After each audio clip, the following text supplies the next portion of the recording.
Ωραία πρωία. Επειδή παρεμβιάστη ο νόμος περί εθνικής ενότητας κτλ. Και περί δημοσίας τάξης, αποφασίζομαι διατάσσομαι να απολύεστε η εθνική αναξιότητα.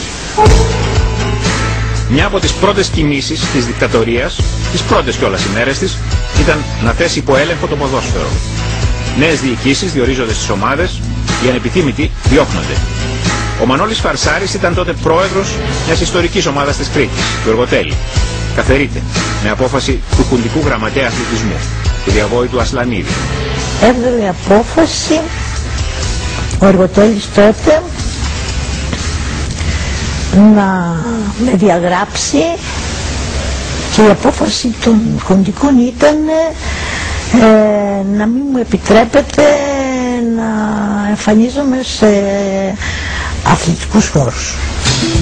Η Δέσποινα Σκαλοχωρήτου, από τα παλιότερα μέλη του Εργοτέλη, αθλήτρια πρώτα, διοικητικός τέλεχος κατόπιν, εκδιώχθηκε και αυτή. Ο Εργοτέλης ήταν υπόπτων φρονημάτων σωματείων. Το είχαν ιδρύσει Βενιζελικοί και είχε στις τάξεις του και αριστερούς.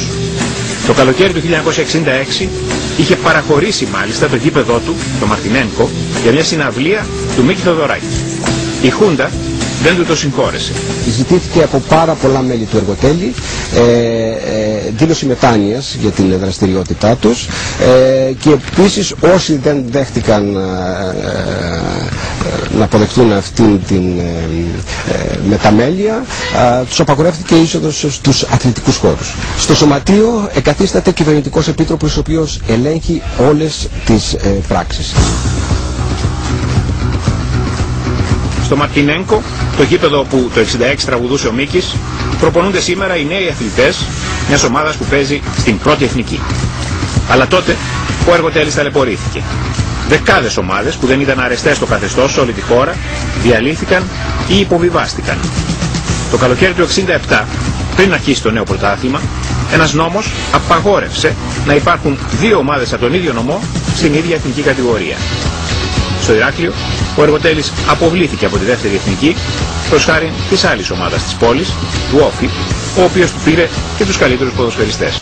Αυτός ο νόμος δηλαδή ήταν πολύ παράλογος, δεν είναι από κάθε πόλη μια ομάδα στη Β' Εθνική. Με αυτόν τον τρόπο διαλύσαν και στα Γιάννενα είχε 4 ομάδες και διαλύσανε, στην Πάτρα αν δεν κάνω λάθος 3. Και εδώ εμείς που μετά ο Εργοτέλης ήταν στην αφάνεια που λένε ενώ δεν του άξιζε. Ο αθλητισμός έγινε ένα προνομιακό πεδίο, ένα σημαντικό εργαλείο για την έκφραση των ιδεολογημάτων του αυταρχικού καθεστώτος. Τα σωματεία τότε είναι υπό τον απόλυτο έλεγχο του κράτους. Συμμετοχή σε παρελάσεις, εκδήλωση με κάθε τρόπο της ευγνωμοσύνης απέναντι στο καθεστώς. Ακόμη και με όρκους, με παρελάσεις, με διάφορους τρόπους το καθεστώς επιβεβαιώνεται συμβολικά και τελετουργικά μέσα από τον αθλητικό χώρο.